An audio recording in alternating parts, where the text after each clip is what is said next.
So you want to know about how we came about adopting Miss Meg into the herd?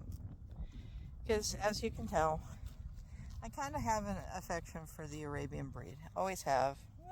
Probably always will. It's not that I don't like the other breeds. It's just that I personally am a fan of the intelligence and the size and the functionality of this beautiful breed. As we all know, horses are definitely herd animals. They like being around others. Arabians can like being around humans, but they do like other animals. So when we first got him, he was stabled at Fort Huachuca on base, which meant that he had other horses to hang with and he would get turned out with other horses. But when we moved here to Virginia, didn't have that. We had 10 acres and one horse. So the only people or other animals that he could interact with were the deer. So what I did is I started talking around to different horse rescues offering up to foster, see if we could find an animal that would do well with this high-spirited twit and help bring his anxiety levels down from being an only pony. And that's when I encountered this pretty girl. She was being kept at a local horse rescue, and they explained that, she was an easy keeper and that she needed a permanent home, forever home. And this was right before the major snowstorm. Oh, goodness, girl. The major snowstorm in February of 2015. And I started talking with them about her and say, goodness, look at her. Oh, shoot. Started talking with them about her and saying that I could foster her. And they said it was perfect timing because they had a load of horses that were coming in that they would need to in process and everything. One other pony. So they went ahead and they brought her over as a foster the Friday before the storm broke. And I wasn't sure. I was like, I'll foster her. I don't want to say that I will adopt her yet because I want to make sure that the connection between the two is good and that he accepts her and that she accepts him, that he doesn't boss her around, make life difficult for her. I want it to be a good fit.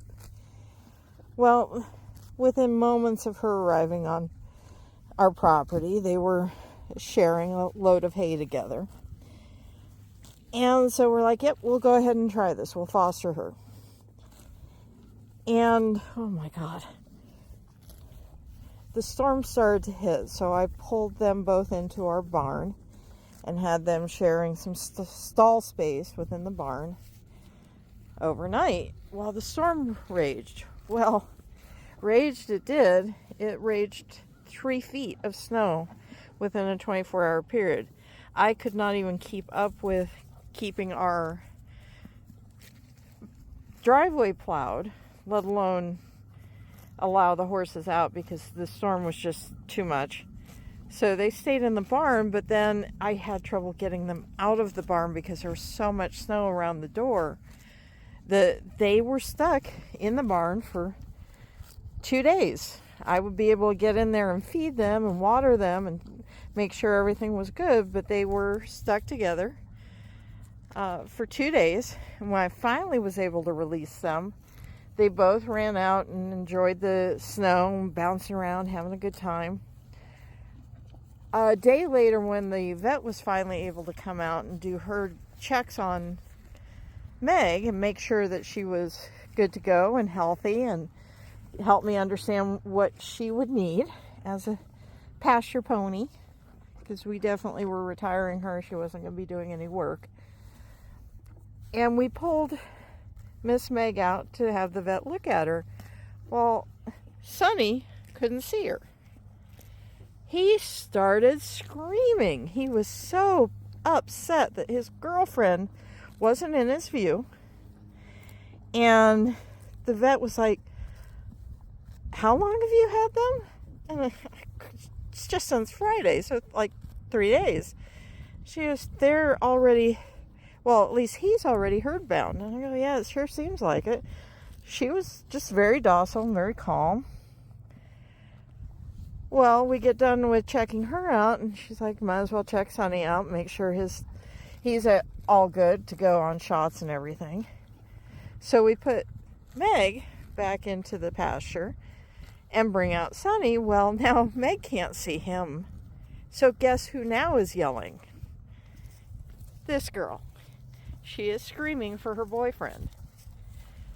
They both got so herd bound within that 2-day period that we were like, well, I guess she's a permanent part of our family now. And that's why I joke that she's his girlfriend. Because she can easily be a good distance away from him. But if he's out of sight, or if she's out of sight, oh, we hear it. We hear it quite a bit. And that right there is why we have a pasture pony. Miss Meg is our designated matriarch. She is our love of our life. We've had her since 2015. And I dread the day in which she will no longer be part of our pasture. So, hope that answers your questions. He and she are basically bonded. So, we'll share her as long as we have her.